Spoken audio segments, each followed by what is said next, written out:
Greetings, everyone. This is Rock and Roll Spot Connection with the beginning of my Magic the Gathering Theros Beyond Death unboxing series. As you see here, we've got ourselves one of each Planeswalker deck, one bundle, and one booster box. Then we're going to start things off with Planeswalker decks.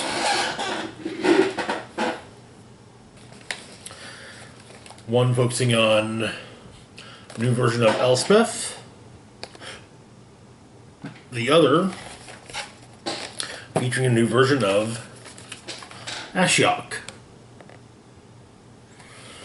Well, anyways, we'll start off with the Elspeth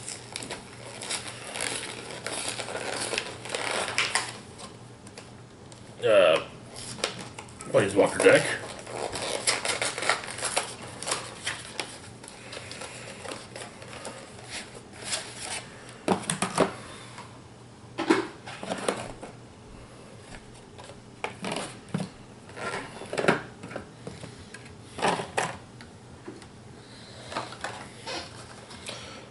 Now,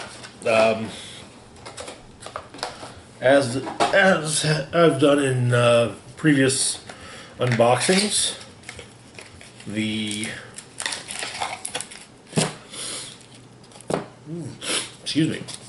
two boosters that come in the Planeswalker decks will be opened with not with the Planeswalker decks, but rather with the booster box.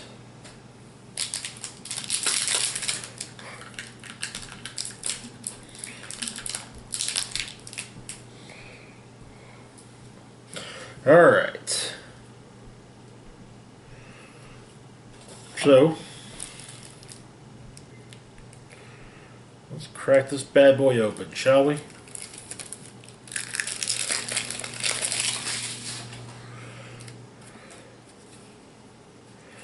Alright, there's my arena code, reminder cards.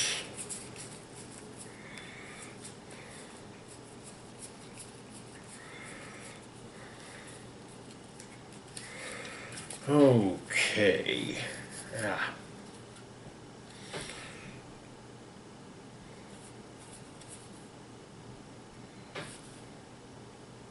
Ooh.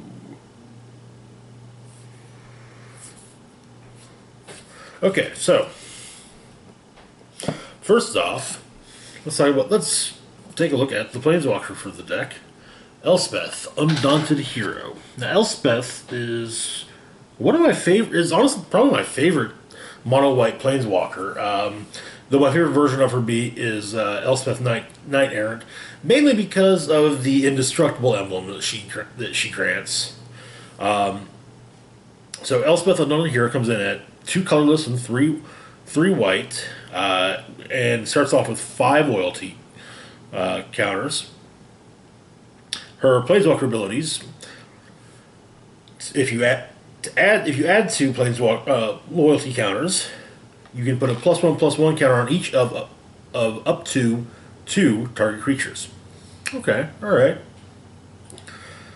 If you remove 2, you search your library and our graveyard for a card called Sunlit Hoplite and put it onto the battlefield. You search your library this way, shuffle it. Alright. If you remove 8, until end of turn, creatures you control gain flying and get +X/+X, where X is your devotion to white. Okay, so devotion to white is the amount of... or devotion to color is the amount of... is the number of mana symbols of that color you have across the casting cost of all permanents you control, or you have in play. So, having Elspeth Undaunted Hero out gives you a devotion of 3. Anywho. Next up, we've got Tanika, a Crowan veteran.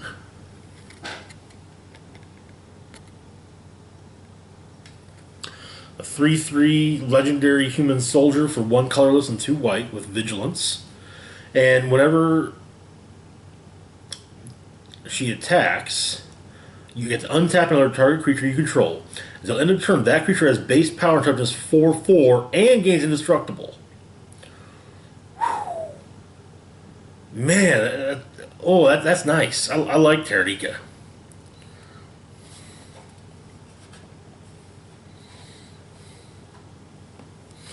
Alright. White. Next up, we've got Elspeth's Devotee. It's a 3/3 human soldier for 2 colorless and 2 white. When Elspeth's Devotee enters the battlefield, you may search your library and or graveyard for a card named Elspeth, a not a hero. Reveal it, put it in your hand, search your library, reshuffle. Okay, we got 2 of those. Next up, we've got Archon of Falling Stars, which is a 4/4 Archon with flying for 4 colorless and 2 white. When it dies, you may return target enchantment card from your graveyard to the battlefield. Okay. Next up, we've got Daxus, Blessed by the Sun.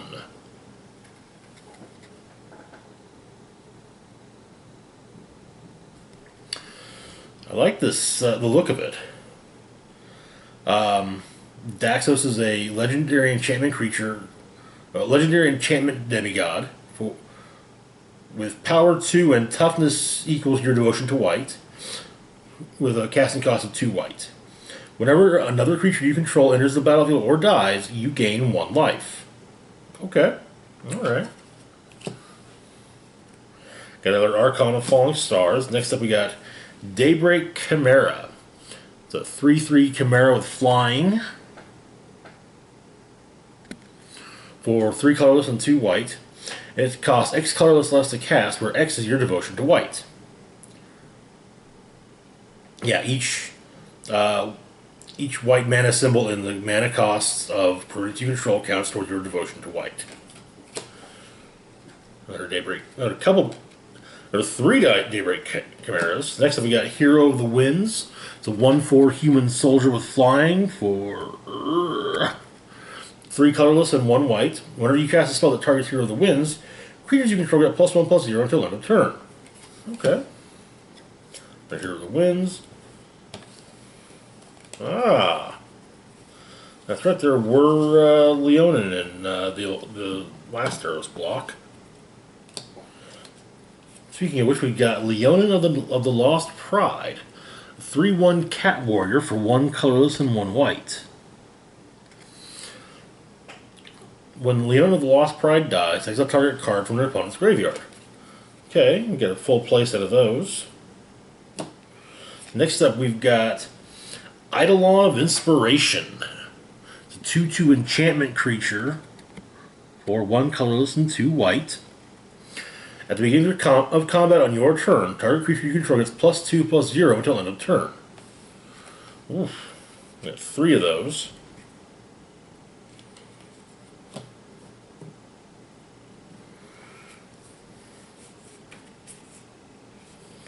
Trying to make sure. Yeah, okay.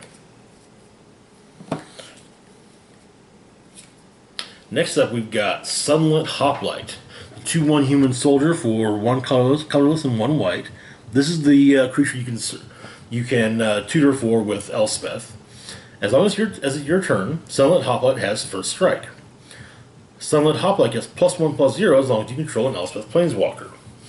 And the deck has a full play set of the Hoplite. Next up, we've got Dreadful Apathy.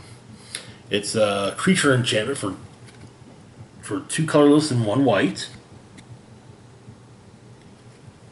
Enchanted creature can attack or block.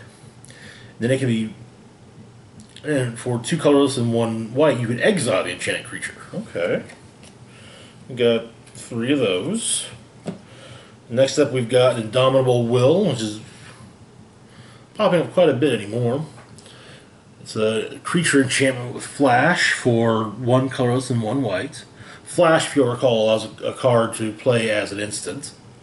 But Creature enchanted with Indomitable Will gains +1/+2. Okay. Next up, we've got Karamos Blessing. It's a white instant for 1 white. Target creature gets +2/+2 until end of turn. If it's an enchanted creature or an enchantment creature, it also gains hexproof and indestructible until end of turn. Hexproof meaning it can't be the target of spells or abilities your opponents control, and indestructible, well, it's kind of indestructible is fairly self-explanatory. And next up, we've got Phalanx Tactics. It's an instant for 1 colorless and 1 white. Target creature you control gets +2/+1 until end of turn. Each other creature you control gets +1/+1 until end of turn. Okay. Get a couple of those, and then we've got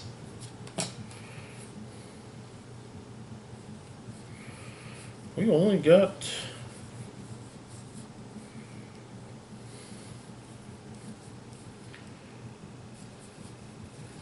or are these exclusive to, and here's the Plains artwork.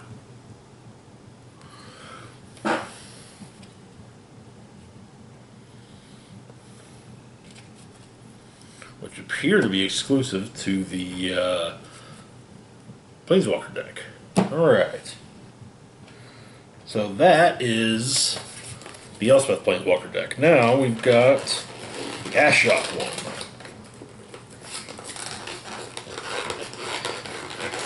They remember Ashiok from the last Theros block, and I know she was in there, but I cannot for the life of me remember what she did, what her Planeswalker abilities were.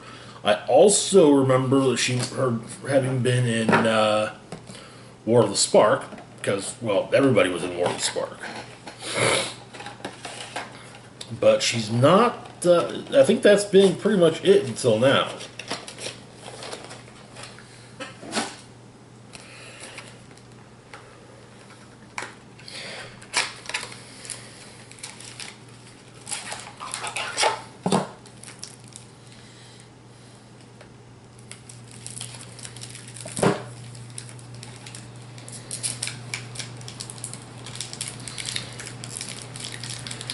And if the trailer that Wizards posted up is any indication, it appears that Ashiok and Elspeth are actually on opposing sides of what's going on. And in fact, Ashiok is probably being seems to be a bit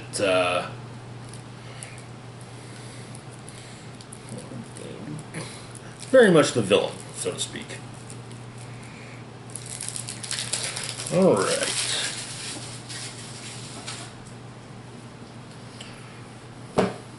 So first off, let's look at Ashiok, Sculptor of Fears. Who's a blue-black planeswalker with 4 starting loyalty for 4 colorless, 1 blue, and 1 black. Add 2 loyalty, draw a card. Each player puts the top 2 cards of their library into their graveyard. Remove 5. Put target creature card from a graveyard onto the battlefield under your control. Okay. Remove 11. Gain control of all creatures target opponent controls. Yikes. Alright, so next up we've got Gravebreaker Lamia. It's a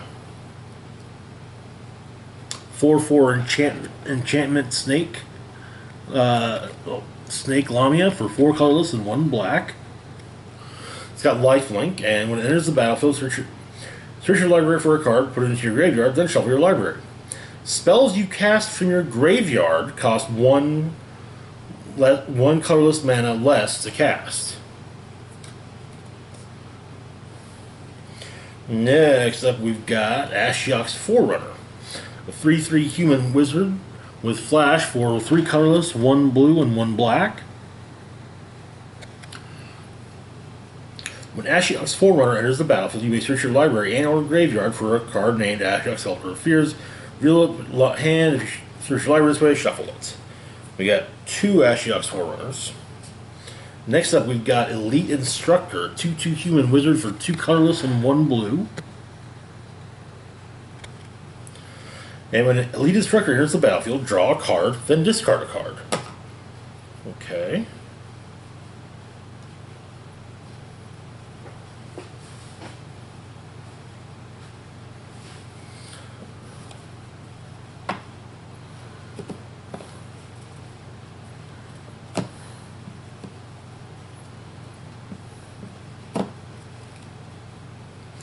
Then we've got Timrats, Chosen from Death.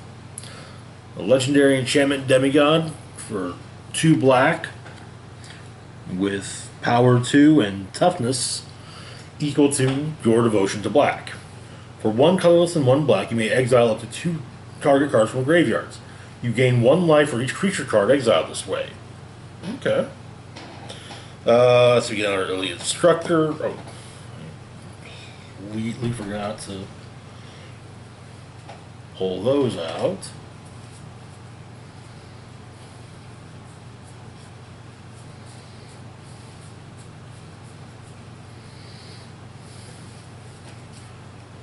Oops.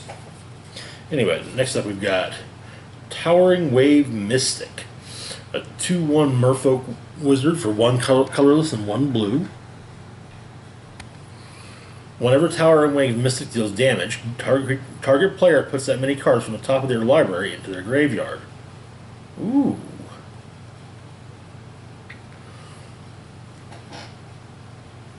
Yeah, that might be going into my Merfolk deck. Got 3 of those. Next up, we've got Furry COS Spawn, a 3/4 Gorgon for 3 colorless and 1 black. Has the escape ability. Escape, 5 colorless, 1 black. Exile 3 other cards from your graveyard. You may cast this card from your graveyard for its escape cost. Ah, okay, so now Gravebreaker Lamia comes. Furry COS Spawn escapes with 2+1/+1 counters on it. When it enters the battlefield this way, each opponent sacrifices a non-Gorgon creature. Ooh. Okay, we got a couple of that. Next up, we've got Underworld Charger. It's a 3/3 Nightmare Horse for 2 colorless and 1 black. Can't block. It has escape, 4 colorless, 1 black. Exile 3 other cards from your graveyard. And it escapes with 2+1/+1 counters on it. We got 3 of those. Next up, we've got Devourer of Memory, a 2/1 Nightmare for 1 blue and 1 black. Whenever one or more cards are put into your graveyard from your library, Devourer of Memory gets +1/+1 until the end of the turn and can't be blocked this turn. 1 colorless, 1 blue, 1 black. Put the top card of your library into your graveyard.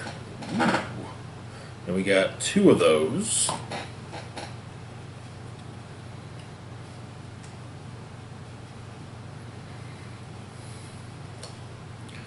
Let's see.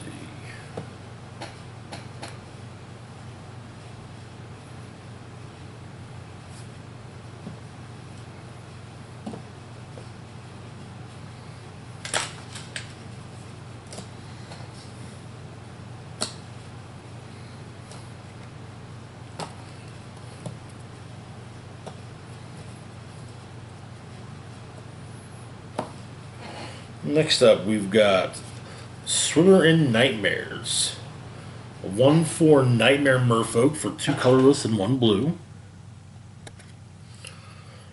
Swimmer in Nightmares gets +3/+0 as long as there are 10 or more cards in a single graveyard.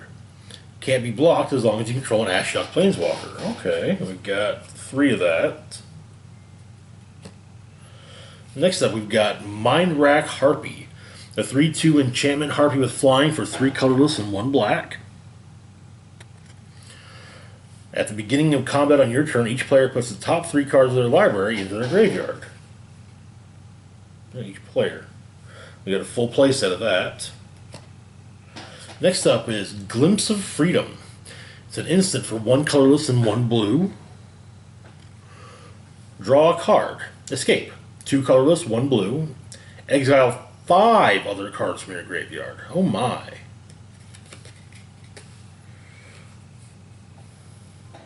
Got a couple of those.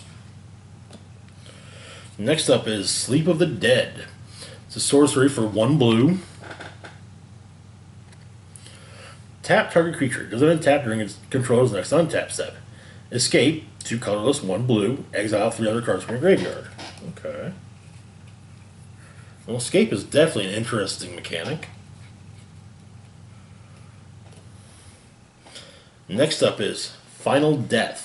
It's an instant for 4 colorless and 1 black. Simply put, exile target creature. Not gonna lie, it's kind of something that I think for every black deck I've ever played could utilize. As I mentioned indestructibility a few times, that gets around indestructibility. Removing it from the game, that's not destroying. That's removing it from the damn game. Alright, next up we've got Funeral Rites. Sorcery for 2 colorless and 1 black.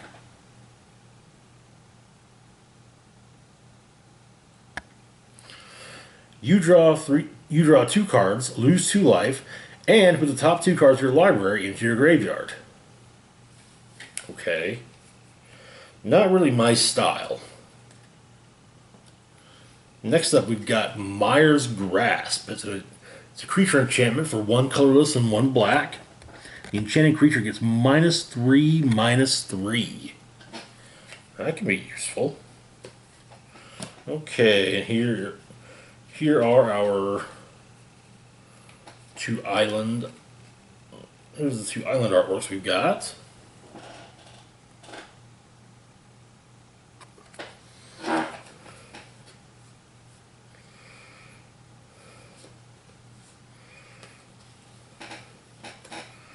Now, next up, the 2 swamps.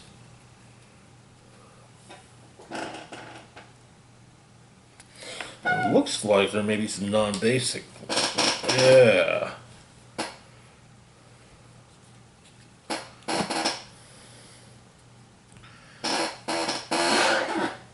Unknown Shores. So tap it to add 1 colorless, or pay 1 colorless and tap it to add 1 mana of any color. Okay, alright.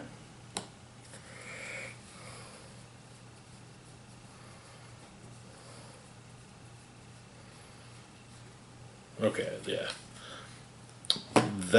Okay, that makes sense. Of course, the mono one didn't, because, well, you don't need extra mana, or extra colors. Alrighty.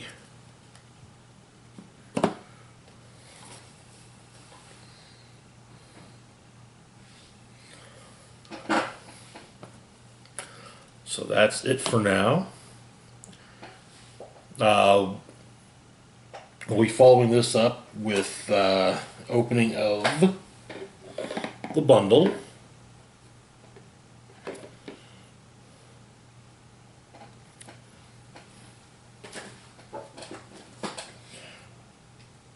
Then tomorrow, we'll open up the booster box. So that's it for this video. As always, feel free to like, share, and subscribe. Links to my Facebook, Twitter, Patreon, and PayPal can be found in the description box down below. This is Rock'n'Roll Box signing off, saying live long and rock hard.